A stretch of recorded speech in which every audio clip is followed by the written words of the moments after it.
Most exciting thing in my life was training Dancing Brave. I had many lovely horses, but not one that could do it at all distances in such dominating style. Oh, well, he was a star really, Dancing Brave, in 1986. King George, always been a fantastic race. Ridden from behind, he was definitely a mile-and-a-half champion.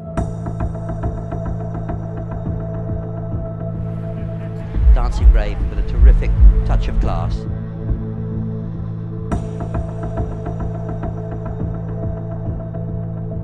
The first time that Greville rode him at Sandown was a 3-runner race, and Greville got off and he looked at me and said, "That will be my Derby ride next year."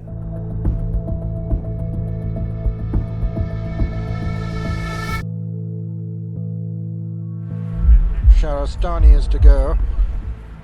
In the Derby, we decided we wanted to be very handy. We knew we would get the trip well, and Dancing Brave would be held up, and our position was to go forward and to get first run on him. All 9 for the King George VI and Queen Elizabeth Diamond Stakes. I mean, it was a really unfortunate Derby in the fact that the race concertinaed up, and around the 8th furlong they slowed the race up. And Greville knew how the horse wanted riding. He sat out the back. That was the way to ride the horse. The unfortunate thing was that because the race really slowed up, there was a concertina, and when that opened up, Greville was at the back.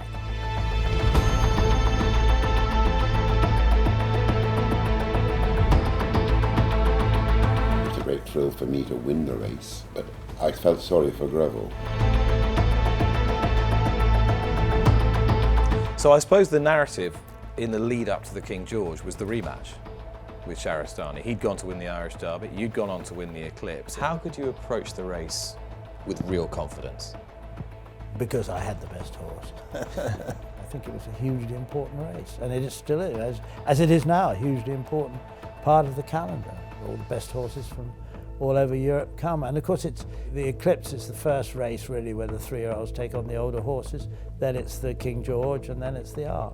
Yes, it's a mid-season target. Usually when the generations meet for the first time, it's a great race to win. It's just super to have the material that, you know, allows you to win. Doesn't matter what age they are. They're under starters' orders, and they're running. And you watch the race now, it's quite an unusual spectacle with the pace-making scenario that was going on. The fact that it was a good gallop would suit him because he wanted riding from behind. And making ground all the time on the inside, Pat Edery on Dancing Brave. One from last is Potosky, last is Triptych, but they're beginning to bunch now as Diastan takes it up.